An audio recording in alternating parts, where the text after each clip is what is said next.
स्वागत है दोस्तों आपका एक नए एपिसोड में। और आज हमारे साथ है one of the finest in the game of podcasting, अभी भाई फ्रॉम माइक ड्रॉप। भाई थैंक यू आने के लिए, स्वागत है आप। भैया हाँ भैया वहाँ पे तो कोई है ही नहीं। भाई है तो मेरे सामने बैठे हुए हैं। भैया फिर से डिलीवरी हो रहे हो। वास्तविकता के साथ जागो।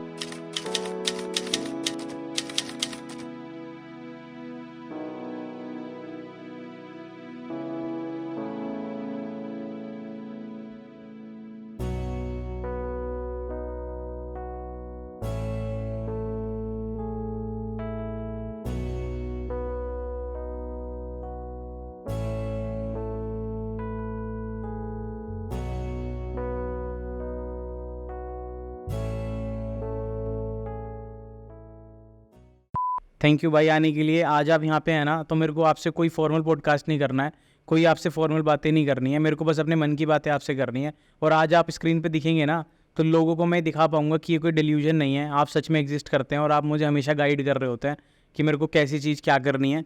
थैंक यू आने के लिए यार, थैंक्स फॉर हैविंग मी। कुछ नहीं कर पाएगा ये, मैं कुछ नहीं करने दूंगा इसको, ना तो कुछ कर पाएगा। और ये जो कॉन्वर्सेशन है ना, आज तेरे और इसके बीच में नहीं, मेरे और तेरे बीच में होने वाली है। मैं देखता हूँ बहुत ऑप्टिमिस्टिक बनने का ट्राई करता है ना तो बहुत फ्यूचर डिसाइड करने वाला बनता है ना। तो मैं देखता हूँ इस डिबेट के बाद कौन जीतता है।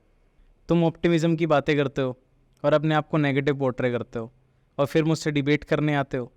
सच्चाई तो ये है कि हम दोनों एग्जिस्ट ही नहीं करते हैं। मैं तो सिर्फ एक शीशा हूँ और मैं सिर्फ वही दिखाता हूँ जो सच है। और मैं तुम्हें तुमसे भी अच्छे से जानता हूँ, ये भी तुमको पता है। इसीलिए तुम इस डिबेट के थ्रू आज मुझसे वैलिडेशन लेने आए हो। कैसी वैलिडेशन? 21 साल का है ये और तेरी वजह से आज इस मेंटल स्टेट में है। ठीक है, तूने इसको धकेला हसल कल्चर में, डिसिप्लिन के कल्चर में, जिसकी वजह से क्यों पार्टी ना करे। वो 21 साल का ही तो है, उसके ऊपर इतना लोड क्यों है? तेरी वजह से है। इसके लिए क्या जवाब है? इसके लिए तो तू ही रिस्पॉन्सिबल है ना। Mental peace, being a man, तुम्हारी कुछ रिस्पॉन्सिबिलिटीज़ हैं। You have to build a character, you have to build a decent amount of wealth. सच्चाई तो यही है कि ये सारी चीज़ें सिर्फ सुनने में अच्छी लगती हैं कि पैसा ही सब कुछ नहीं है, बट बिना पैसों के तुम जो नेसेसरी चीज़ें हैं ना, उनको भी कभी अफोर्ड नहीं कर पाओगे। आज तुम पार्टी करोगे तो शायद तुम्हारा मेंटल पीस, तुम्हें ऐसा लगता है कि रिस्टोर हो जाएगा, बट अभी जो डिस्टर्बेंस तुम्हारी लाइफ में है, अभी जो तुमको मेहनत करनी पड़ रही है, वो एक टेम्परेरी डिस्टर्बेंस है। जिस मेंटल पीस की तुम बातें करते हो वो सिर्फ टेम्परेरी है, लेकिन जिस टेम्परेरी पीस को मैं लेके चलता हूँ, जब तुम 26-27 के हो जाओगे, जब रिस्पॉन्सिबिलिटी सच में तुम्हारे कंधे पे होंगी, और तब तुम ये देख रहे होगे कि क्या मैं कुछ अलग ट्राई कर सकता था, क्या मैं खुश रह सकता था, क्या मैं कहीं और से वेल्थ बिल्ड कर सकता था, तब जो मेंटल पीस हिलेगा उसका क्या, वो तो परमानेंट होगा। मान लिया ना पैसा ही सब कुछ है, तो इतनी मेहनत करके कौन सा पैसा मिला? ना तो पैसा मिला, ना नंबर्स मिले, मिला तो कुछ भी नहीं। इतना सब कुछ काम करके तो क्या फ़ायदा हुआ? इतनी मेहनत करके अपना मेंटल स्टेट ख़राब करके फ़ायदा क्या हुआ, ये तो बताओ। क्विक सक्सेस सिर्फ ईगो बिल्ड कर सकती है, जो स्लो सक्सेस होती है ना, वो कैरेक्टर बिल्ड करती है। तुम सक्सेस को पैसे से नापते हो, और मैं बताता हूँ कि तुमने अभी तक सच में क्या बिल्ड किया है, किस चीज़ को तुमको सक्सेस की तरह देखना चाहिए। वो क्रिएटिविटी बिल्ड हुई, जो शायद तुम्हें खुद ये रियलाइजेशन नहीं था कि क्या मैं इतना क्रिएटिव हो सकता हूँ। वो डिसिप्लिन बिल्ड हुआ कि तुम अब ये तो सोच पाते हो कि एटलीस्ट मेरे पास अगर 4 काम है तो मैं उन चारों काम के लिए प्रायोरिटाइज करके उनको टाइम निकाल पाऊँगा। और सबसे बड़ी चीज़, तुमने वो विजडम बिल्ड किया है, जो कि हमेशा ज़रूरी होगा कि जब तुम्हारे को सच में सक्सेस मिलेगी तो उसको सस्टेन कैसे करोगे। कैसी सक्सेस? सक्सेस की बात करते हो ना, सक्सेस तो तब आएगी ना जब तुम किसी बड़े गेस्ट को लेके आ पाओगे। ठीक है, और बिना नंबर्स के बड़े गेस्ट को कैसे लाओगे? बिना नंबर्स के तो कोई बड़ा गेस्ट आना नहीं। ठीक है, कितना भी ट्राई कर लो, और ऐसा तो है नहीं तुमने किया नहीं है ट्राई, दुनिया भर का तुम ट्राई कर चुके हो, तुम्हारे पास तो फिर भी कोई नहीं आ पाता है, क्योंकि तुम अप्रोच ही नहीं कर पाते हो ना। तो कैसे आएगी सक्सेस? कोई भी गेस्ट तुम्हारी मेहनत से बड़ा नहीं हो सकता। ईच टाइम, ईच वीक, जब कोई गेस्ट अवेलेबल नहीं था, we have found a way, और हमने कुछ ना कुछ क्वालिटी कंटेंट पोस्ट किया। We aren't stopping and we never will. अगर ऐसा ही है, और अगर तुम्हें कंसिस्टेंटली कंटेंट ही पोस्ट करना है, तो फिर ये सारी चीज़ स्क्रीन पे बताओ ना। तो फिर इससे सिंपैथी ले लो, इस सिंपैथी को दिखा के व्यूज़ ले लो, क्योंकि बहुत सारे तरीके हैं व्यूज़ लाने के, लेकिन तुमको वो भी नहीं करना है। ठीक है, ईजी कंटेंट बनाओ ना, बैठ के यहाँ गालियाँ दो जिसको लोग देखना पसंद करें, तभी तो कंटेंट तुम्हारा वायरल होगा, तभी तो लोग आके तुमको देखेंगे। ऐसे तो कोई नहीं देखने वाला। व्यूज़ तो आ जाएंगे, नंबर्स भी बिल्ड हो जाएंगे, बट ऐसी ऑडियंस का फ़ायदा ही क्या कि अगर उनको किसी के कमेंट सेक्शन में गाली भी लिखनी है तो वो उसकी भी स्पेलिंग ढंग से नहीं लिख पा रहे हैं। ऐसी टॉक्सिक ऑडियंस बिल्ड करके क्या मिलेगा? मैं हमेशा उसको ये याद दिलाता रहूँगा कि कंटेंट जो है वो सिर्फ 2 ही तरीके का हो सकता है, या तो इन्फॉर्मेटिव जिससे आप सोसाइटी में कुछ ना कुछ कंट्रीब्यूट कर रहे हो, या फिर एंटरटेनमेंट जिसको देख के लोग एंटरटेन हो। कोई भी टॉक्सिक कंटेंट बनाने से, किसी के ट्रस्ट के साथ खेलने से, एक बड़ा मास ऑडियंस बनाने से तुम कुछ भी ज़िंदगी में अचीव नहीं कर पाओगे, अपनी ही नज़रों में गिर जाओगे। ऐसी ऑडियंस बनाने का फ़ायदा क्या है? करते रहो क्वालिटी कंटेंट पोस्ट, बनाते रहो क्वालिटी ऑडियंस, लेकिन टाइम का क्या, पेशेंस का क्या? ठीक है, नहीं मिली वैलिडेशन, फिर नहीं पहचाना लोगों ने कि कितनी मेहनत करते हो, फिर क्या होगा? मैं उसको कभी भी ये रिलाई करने ही नहीं दूंगा कि मेरे पास टाइम है या मेरे पास टैलेंट है। ठीक है, मैं हमेशा उसको याद दिलाता रहूँगा कि तू 20-21 साल का हो चुका है, और मैं हमेशा उसको वो मिड लाइफ क्राइसिस फील कराता रहूँगा कि कैसे 20-21 साल के लड़के 9 से 5 करके अपने घर वालों को सपोर्ट कर रहे हैं और तू कुछ नहीं कर रहा है, तू इन सब चीज़ों में लगा हुआ है। तुम करते रहना ट्राई उसको लेट डाउन करने का, तुम करते रहना ट्राई उसको ट्रैप करने का, लेकिन मैं भी हमेशा उस रास्ते में खड़ा हूँ जहाँ पे मैं हमेशा उसको याद दिलाता रहूँगा कि उसका पोटेंशियल और उसका हार्डवर्क इन सब चीज़ों से ऊपर है।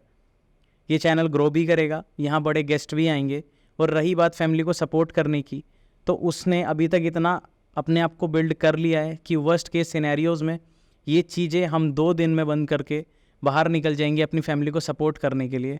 और तुम्हें लगता है तुम तब जीत जाओगे? नहीं, तुम तब भी नहीं जीतोगे, क्योंकि एक ना एक दिन चीज़ें फिर से हाथ में होंगी और हम फिर से ट्राई करेंगे, क्योंकि हम कभी भी इस चीज़ को परमानेंटली नहीं छोड़ने वाले। We will always be chasing our dreams.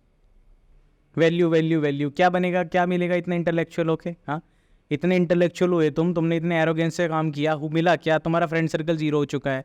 ठीक है, तुम्हारी लाइफ में तुम्हारी सोशल लाइफ ज़ीरो हो चुकी है, तुम्हारे पास कुछ करने का टाइम नहीं होता है, उसके बाद भी तुम मिल तो कुछ रहा नहीं है। मिल क्या रहा है? अभी तुम किसी स्टेज पे खड़े हो, सिर्फ एंग्जाइटी, रेस्टलेसनेस, ठीक है, ये सब चीज़ें मिल रही हैं, तो मिला क्या ये सब करके? किस फ्रेंड सर्कल की बात करते हो? आज के टाइम में कोई भी तुम्हें अपने से ऊपर नहीं देखना चाहता है।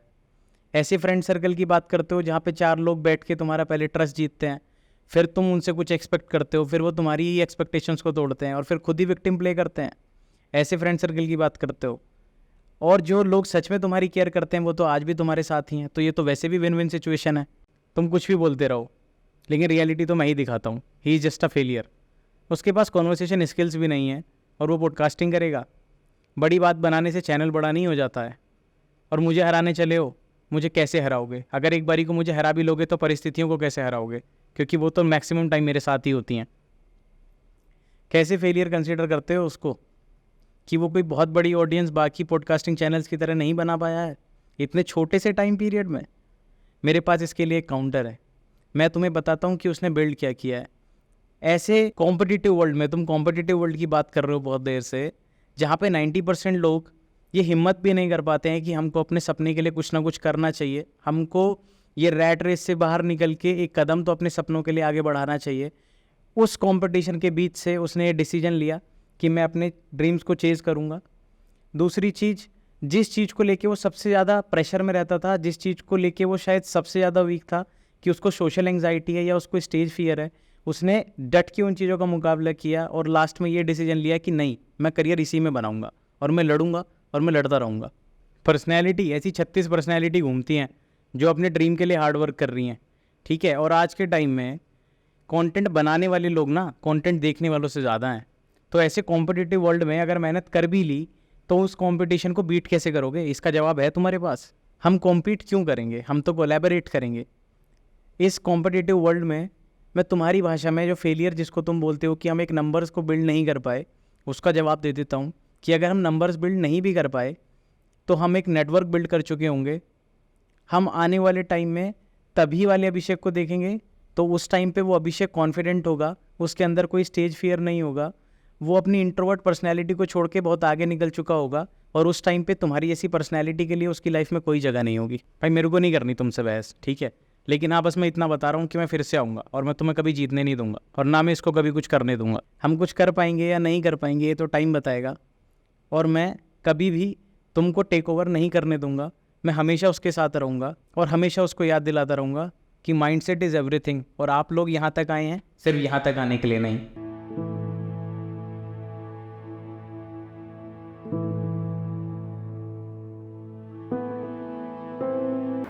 भैया भैया उठो, शूट करना है। It's your host signing off.